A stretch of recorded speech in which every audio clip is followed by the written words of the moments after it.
வணக்கம் நண்பர்களே, முக்கிய செய்திகளை இந்த பதிவில் பார்க்க போகிறோம்.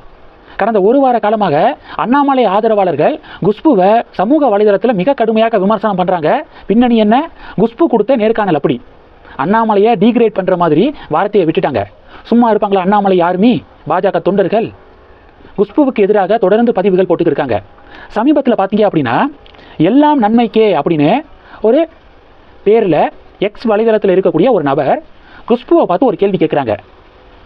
லாஸ்ட் 1.5 நாளில் 7 வயது 14 வயது 70 வயது பெண்களுக்கு கொடூரம் நடந்திருக்கு. அதை கண்டித்து பதிவு போடக்கூட முடியாத நீ அண்ணாமலையை பற்றி குறை சொல்ல என்ன தகுதி இருக்குது அப்படின்னு குஷ்புவை பார்த்து அந்த நபர் கேள்வி கேட்டிருக்காரு. கேள்வியில் லாஜிக் இருக்குது. ஒற்றை சிங்கிள் போஸ்ட் கூட போடலை. இவ்வளோ பெரிய கொடூரத்தை கண்டித்து உங்களுக்கு அண்ணாமலையை விமர்சனம் செய்ய என்ன தகுதி இருக்குது அப்படின்னு கேள்வி கேட்டிருக்காரு. இந்த கேள்விக்கு குஷ்பு அக்காவுடைய ரியாக்ஷன் தான் பலருக்கு முகசுளிப்பை ஏற்படுத்தியிருக்கு. குஷ்பு அக்கா ஒரு ரிப்ளை பண்ணுறாங்க. என்ன சொல்கிறாங்கன்னா, have the balls to show your face spineless coward then come and speak அப்படின்னு சொல்லிட்டு ரிப்ளை பண்ணியிருக்காங்க. என்ன வார்த்தை? Have the balls to show your face spineless coward then come and speak அப்படின்னு சொல்லிட்டு வார்த்தைகளை பயன்படுத்தியிருக்காங்க. என்ன மாதிரியான வார்த்தை பிரயோகம் இது? ஹாவ் த பால்ஸ் அப்படின்னா என்ன அர்த்தம்? இப்படியா பொதுவெளியில் அவர் டீசெண்டாக தான் கேள்வி கேட்டிருக்காரு. நீங்களும் டீசெண்டாக பதில் சொல்லியிருக்கலாம். அதை விட்டுட்டு உங்களுடைய ஃபேஸை முதல்ல காட்டுங்க, உன்னோட முகத்தை முதல்ல காட்டு அப்படின்னு சொல்கிறதுலாம் என்ன மாதிரியான அணுகுமுறை? அதாவது ஃபேஸோட சமூக வலைதளத்தில் கேள்வி கேட்டால் தான் பதில் சொல்லுவீங்களா? கேட்ட கேள்வி நியாயம் இருக்குது தானே? ஏன் ஒரு ஒற்றை பதிவு கூட போடலை? விளாத்திக்குளம் இன்சிடெண்ட்டு, மதுராந்தகத்தில் நடந்த கொடூரம், இதெல்லாம் கண்டித்து அந்த பாதிக்கப்பட்ட பெண்களுக்கு நீதி வேணும், கவர்மெண்ட்டு முறையாக நடவடிக்கை சீக்கிரம் எடுக்கணும், குற்றவாளிகளுக்கு விரைவாக சட்டப்படி கடுமையான தண்டனை கிடைக்கணும், குற்றவாளிகளை கைது பண்ணுங்க அப்படின்னு தமிழகமே கேட்டுக்கிருக்கு. ஆனால் குஷ்பு ஒரு பதிவு கூட, ட்விட்டர் பதிவு கூட போடலை இது சம்மந்தமாக. அதை தான் அந்த நபர் கேட்டிருக்காரு.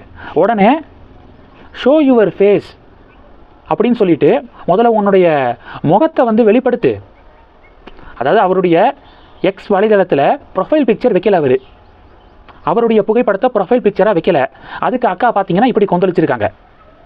என்ன அக்கா அப்படின்னு சொல்லிட்டு இது அனைவர் மத்தியிலையும் முகசுளிப்பை ஏற்படுத்தியிருக்கு. இது ஒன்று. ரெண்டாவது என்ன பார்க்க போகிறோம்? ரெண்டாவது, மத்திய அரசு அதிரடி அப்படிங்கிறது ரெண்டாவது. ஹார்மோஸ் ஸ்ட்ரைட் இருக்குல்ல, அது வழியாக இந்திய கப்பல்கள் வந்திருக்கு. இந்திய அலையன்ஸு நம்பவே இல்லை. அதாவது சம்மந்தப்பட்டவங்க சொன்னாலே இவங்க நம்ப மாட்டாங்க. ராகுல் காந்தி சொல்கிறத மட்டும்தான் வேத வாக்கு அப்படின்னு இந்திய அலையன்ஸ் நம்பிக்கை இருக்காங்க. இந்தியாவுக்கான ஈரான் தூதரே அதை உறுதிப்படுத்தினார். பெட்ரோலியம் ப்ராடக்ட்ஸை எடுத்துக்கொண்டு 2 கப்பல்கள் மும்பை போர்ட்டுக்கு வந்து சேர்ந்தது அப்படிங்கிறத இந்தியாவுக்கான ஈரான் தூதர் உறுதிப்படுத்தினார். இப்போது இன்னொரு ஹாப்பியான தகவல், மேலும் 20 கப்பல்கள், இந்திய கப்பல்கள் ஹார்மோஸ் ஸ்ட்ரைட் வழியாக இந்தியாவுக்கு வர இருக்குது அப்படிங்கிற செய்தி சமீபத்தில் வெளிவந்துச்சு. இந்த செய்தியை தொடர்ந்து 40,000 டன் எல்பிஜியோட 2 கப்பல்கள் ஹார்மோஸ் ஸ்ட்ரைட்டை கடந்து செல்ல இப்போ அனுமதி வழங்கப்பட்டிருக்கு. முதல்ல 2, இப்போ 2 கப்பல்களுக்கு அனுமதி கிடைச்சிருக்கு. அந்த 2 கப்பல்களில் ஒரு கப்பல் ஹார்மோஸ் ஸ்ட்ரைட்டை கிராஸ் பண்ணிருச்சு அப்படிங்கிற ஒரு ஃபென்டாஸ்டிக்கான நியூஸ் வெளிவந்திருக்கு. பிக் டிப்ளமேட்டிக் வின் மோடி சர்க்காருக்கு. இது 2. மூணாவது என்ன பார்க்க போகிறோம்? விளாத்திக்குளத்தில் 17 வயது சிறுமிக்கு நேர்ந்த கொடூரம். இதை பற்றி அண்ணாமலை தொடர்ந்து பல ப்ரெஸ் மீட்டை நடத்திக்கிருக்காரு. பாதிக்கப்பட்ட அந்த சிறுமியுடைய குடும்பத்துக்கு நிவாரணம் கிடைக்கணும், குற்றவாளிகள் ஏன் இப்போ வரைக்கும் கண்டுபிடிக்கப்படலை அப்படின்னு சொல்லிட்டு கவர்மெண்ட்டுக்கு ஒரு முறையான எதிர்க்கட்சி தலைவராக அழுத்தம் கொடுத்துக்கிருக்காரு அண்ணாமலை. அண்ணாமலை இந்த இன்சிடென்ட் தொடர்பாக சமீபத்தில் தொண்டாமுத்தூரில் நடந்த தெருமுனை பிரச்சார கூட்டத்தில் எக்ஸ்பிளைன் பண்ணார். அப்போது ஒரு விஷயத்தை ஷேர் பண்ணியிருந்தார். அந்த இறந்து போன அந்த சிறுமி இருக்காங்கள்ல, அவங்க 10th எவ்வளவு மதிப்பெண் அப்படின்னு அண்ணாமலை ஒரு விஷயத்த சொல்லியிருக்காருங்க. 500 மார்க்குக்கு 495 மதிப்பெண்ணா அந்த சிறுமி. அண்ணாமலையுடைய இந்த ஸ்பீச்சுக்கு பிறகு கமெண்ட் செக்ஷன் முழுவதும் நல்லா 500க்கு 495 அப்படிங்கிறது அவ்வளவு சாதாரண விஷயமா? நல்லா படிக்கக்கூடிய சிறுமியாக இருந்திருக்காங்க. அந்த சிறுமி பெரிய பொசிஷனுக்கு போயிருப்பாங்க, மிகப்பெரிய படித்து முன்னேறி எங்கேயோ போயிருப்பாங்க. அவங்களுக்கு இவ்வளோ பெரிய கொடூரம் நடந்துருச்சு. அந்த கொடூரத்தை செய்த குற்றவாளிகளை விரைவாக காவல்துறை கைது பண்ணி சட்டத்தின் முன் நிறுத்தணும் அப்படிங்கிறதான் பொதுமக்களுடைய ஒற்றை கோரிக்கையாக இருக்குது. கடைசி டாபிக் என்ன பார்க்க போகிறோம்? காங்கிரஸ் என்ன பண்ணியிருக்காங்கன்னா, சிலிண்டர் இருக்குது பார்த்தீங்களா, தமிழக காங்கிரஸ் சிலிண்டரெல்லாம் தூக்கி போராட்டம் நடத்தியிருக்காங்க. சிலிண்டருக்கு பாடை கட்டி போராட்டம் நடத்தியிருக்காங்க தமிழக காங்கிரஸ்.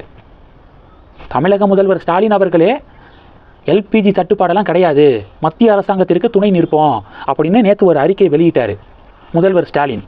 அது தெரியாமல் திமுகவோடு கூட்டணியில் இருக்கக்கூடிய காங்கிரஸ் சிலிண்டருக்கு பாடை கட்டி ஒப்பாரியெல்லாம் வச்சு போராட்டம் நடத்தியிருக்காங்க. தமிழக காங்கிரஸ் தேவையில்லாமல் இதுக்கெல்லாம் போராட்டம் நடத்துறதை விட்டுட்டு கர்நாடகாவில் காங்கிரஸ் ஆட்சி தான் நடக்குது.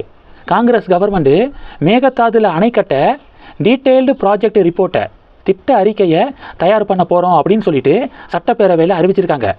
முதல்ல அதை கண்டித்து போராட்டம் நடத்துங்க, தமிழர்களுடைய உரிமையை பாதுகாக்க போராட்டம் நடத்துங்க அப்படின்னு பொதுமக்கள் குரல் கொடுக்குறாங்க.